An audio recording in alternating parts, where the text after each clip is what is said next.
মানকটাত বিধায়ক প্ৰদীপ হাজৰিকাৰ ব্যক্তিগত প্ৰচেষ্টাৰে নিৰ্মাণ কৰা হ'ল দলং। শিৱসাগৰ সমষ্টিৰ গৌৰীসাগৰ উন্নয়ন খণ্ডৰ অন্তৰ্গত জয়সাগৰ মানকটা বৰ নামঘৰৰ প্ৰৱেশ পথৰ ভাঙি থকা দলংখন নিজা উদ্যোগত নিৰ্মাণ কৰি বুধবাৰে ৰাইজৰ বাবে মুকলি কৰি দিয়ে আমগুৰি সমষ্টিৰ বিধায়ক প্ৰদীপ হাজৰিকাই। বহুদিনৰ পৰা এই মানকটা বৰ নামঘৰলৈ অহা যোৱা কৰা পথছোৱাত থকা দলংখন ভাঙি পৰাত গাঁওবাসীয়ে বিধায়ক প্ৰদীপ হাজৰিকাক আবেদন জনোৱাত তেখেতে নিজা প্ৰচেষ্টাৰে বাঁহ আৰু সোণাৰু কাঠেৰে এখন দলং নিৰ্মাণ কৰোৱাই আজি আনুষ্ঠানিকভাৱে ৰাইজৰ বাবে মুকলি কৰি দিয়ে। মানকটা বৰ নামঘৰত আজি অনুষ্ঠিত হোৱা উদ্বোধনী সভাত নামঘৰ পৰিচালনা সমিতিৰ লগতে স্থানীয় ৰাইজে বিধায়কৰ এনে মহানুভৱতাৰ বাবে তেখেতক বিশেষভাৱে সম্বৰ্ধনা আৰু কৃতজ্ঞতা জনায়। দলংখনৰ শুভ উদ্বোধনী অনুষ্ঠানত শিৱসাগৰ জিলা অগপৰ নেতা ৰুবুল বৰুৱা, নিত্যা কলিতা, দিগন্ত কোঁৱৰ, ভুৱনেশ্বৰ চুতীয়াৰ লগতে বহু সংখ্যক অগপ কৰ্মী উপস্থিত থাকে। অনুষ্ঠানটোৰ আঁত ধৰে অসম গণ পৰিষদৰ শিৱসাগৰ সমষ্টিৰ সাধাৰণ সম্পাদক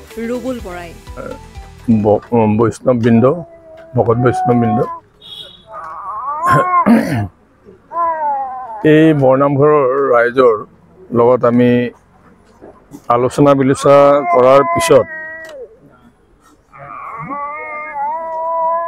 আমিও মানে জনাইছিলোঁ যে ৰাইজৰ যিটো অসুবিধা হৈছে এই অসুবিধাটোতো মানে এটা পাৰ্মানেণ্ট স্থায়ীভাৱে এখন দলং এতিয়া কৰা সম্ভৱ নহয়। সেইটো কথাটো মই ৰাইজক কৈছিলোঁ, ৰাইজে চাগে মনত আছে। মই কৈছোঁ যে এইটো মানে স্থায়ীভাৱে কৰাটো সম্ভৱ নহয়, কিন্তু আমি কাঠ আৰু বাঁহ মিলাই পেলাই আমি এখন দলং আপোনালোকক কিছু বছৰৰ কাৰণে চলিব পৰাকৈ আমি কৰি দিম। এতিয়া মই ভাবিছোঁ যে যিখন দলং আমি চবে লগ লাগি পেলাই যিখন দলং আমি কৰি উলিয়াইছোঁ, এই দলংখন খুব কমেও মানে 10 বছৰ যাব লাগে। 10 বছৰ এখন দলং একো হ'ব নালাগে।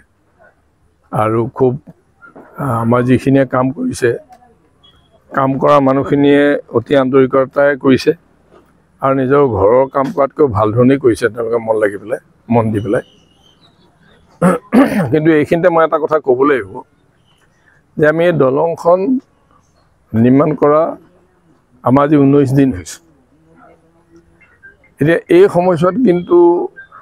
অসম, গোটেই ভাৰতবৰ্ষ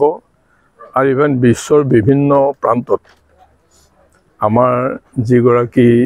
অসম গৌৰৱ শিল্পী জুবিন গাৰ্গ, যিগৰাকীয়ে গোটেই আজি পৃথিৱীৰ মানুহৰ দৃষ্টি আকৰ্ষণ কৰিবলৈ সক্ষম হৈছে, তেখেতক মানে সকলোৱে শ্ৰদ্ধাঞ্জলি জনাই আছে বিভিন্ন প্ৰান্তত। এতিয়া আমি আমাৰ নিজৰ দলৰ পিনৰ পৰা আমি শ্ৰদ্ধাঞ্জলি জ্বলাইছোঁ, এইটো বেলেগ কথাটো। কিন্তু আমাৰ মানে মনে প্ৰাণে যিখন দলং আমি নিৰ্মাণ কৰিছোঁ, এইখনৰ সময়ছোৱাত মানে যিহেতু চবেই শ্ৰদ্ধাঞ্জলি জনাই আছে, আমাৰ মনত অহা কথাটো আপোনালোকৰ আগত ব্যক্ত কৰিব বিচাৰিছোঁ। সেইটো হ'ল যে আমি জুবিন গাৰ্গে যি ধৰণে জাতি জনজাতি, বিভিন্ন ভাষা ভাষী, বিভিন্ন ধৰ্ম, বিভিন্ন অঞ্চল তেওঁ মানে শিল্পী সাকোৰে যি ধৰণে এটা সুন্দৰ তেওঁ মানে বান্ধত মানে আনিছে, যেনেকৈ আমাৰ চাউলুং চুকাফাই 7 ৰাজ মাৰি 1 ৰাজ কৰিছিল, ঠিক সেই আদৰ্শ যিটো তেখেতে মানে দেখুৱাইছে যে বিভিন্ন জাতি জনগোষ্ঠী, ভাষা ভাষী, বিভিন্ন সংস্কৃতি, বিভিন্ন ধৰ্ম সকলোকে মানে তেওঁৰ এই সাংস্কৃতিক সাকোডালেৰে সকলোকে আৱৰি ধৰিছে আৰু চবকে ইউনাইটেড কৰিছে, মানে শত্ৰু মিত্ৰ চবেই এইটোত ইউনাইট হৈছে। এতিয়া আমি এটা সৰু সূক্ষ্ম মানে তেনে অকণমান আমাৰ আমি ইয়াত যিটো ধৰক তেখেতক আমি শ্ৰদ্ধাঞ্জলি দিবৰ কাৰণে গৈছোঁ, তেনে অকণমান সৰু সাঁকো এটা আমি বনাইছোঁ। এই সাঁকোটোৰ ব্যৱহাৰ হ'ব ভকত বৈষ্ণৱসকল, তেখেতসকল আহিব আৰু তেখেতে ভগৱানৰ ওচৰত তেখেতসকলে প্ৰাৰ্থনা কৰিব। আৰু জুবিন গাৰ্গেও সকলোকে মানে এক কৰি পেলাই ভগৱানৰ যিটো দৃষ্টিভংগী যে মই মানে নৰৰূপী ভগৱান মানে তেওঁ আমাৰ শাস্ত্ৰটো কৈ আছে যে সবগত বৈঠ মানে তেখেত অমনি প্ৰেজেণ্ট সকলোতে তেখেত আছে সেইকাৰণে এই দলংখন আমি 19 দিনত এই শ্ৰদ্ধাঞ্জলি জন্মৰ সময়ত যেটো সময়ত সবে শ্ৰদ্ধাঞ্জলি জনাই আছে আমিও সেইটো সময়ত এই দলংখনৰ নিৰ্মাণ কৰি পেলাই আমি সেই গৰাকী আমাৰ খুব মানে অসম গৌৰৱ বা ভাৰত গৌৰৱ বা বিশ্বৰ মানে আপোনাৰ এতিয়া দ্বিতীয় গৰাকী হৈছে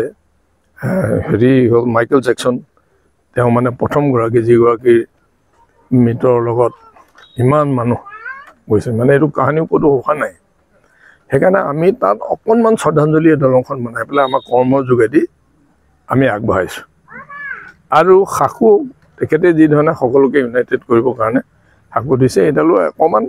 সৰু সাকু এডাল আমি সেইটো উদ্দেশ্যৰে বনাই দিছোঁ ইয়াত যাতে সকলো ভকত বৈষ্ণৱ সকলো অহা যোৱা কৰি পেলাই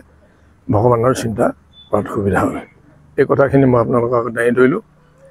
আৰু এইটো এটা তেনে অকণমান কাম আমি কৰিছোঁ বৰ বেছি ডাঙৰ হেৰি নহয় আমি 19টা দিন আমি ইয়াত খৰচ কৰিছোঁ আৰু গোটেইবিলাকৰ সহায় সহযোগ পাইছোঁ আমাৰ গোটেইখিনি মানুহে ওচৰত আমাক সহায় কৰিছে আৰু বিশেষকৈ এই জেগাটুকুৰাতে থাকি পেলাই আমি সবে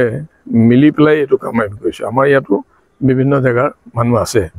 আমাৰ কাম কৰা মানুহ বিভিন্ন জেগাত আছে আমি এটা কথা কৈ আছিলোঁ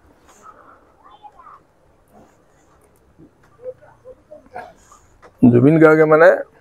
এটা তেওঁৰ বিহু গীত এটা আছিলে ঐ নাহৰ বুলি পেলাই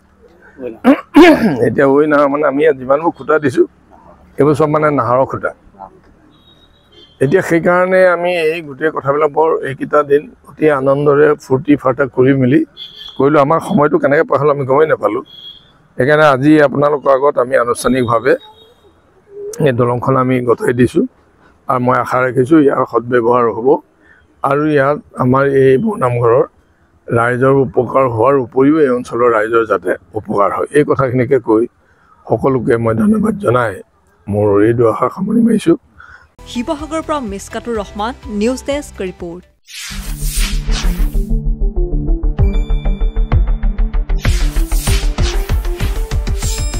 শুদ্ধ আৰু বিস্তৃত বাতৰিৰ বাবে চাই থাকক নিউজ ডেস্ক ৰিপৰ্ট।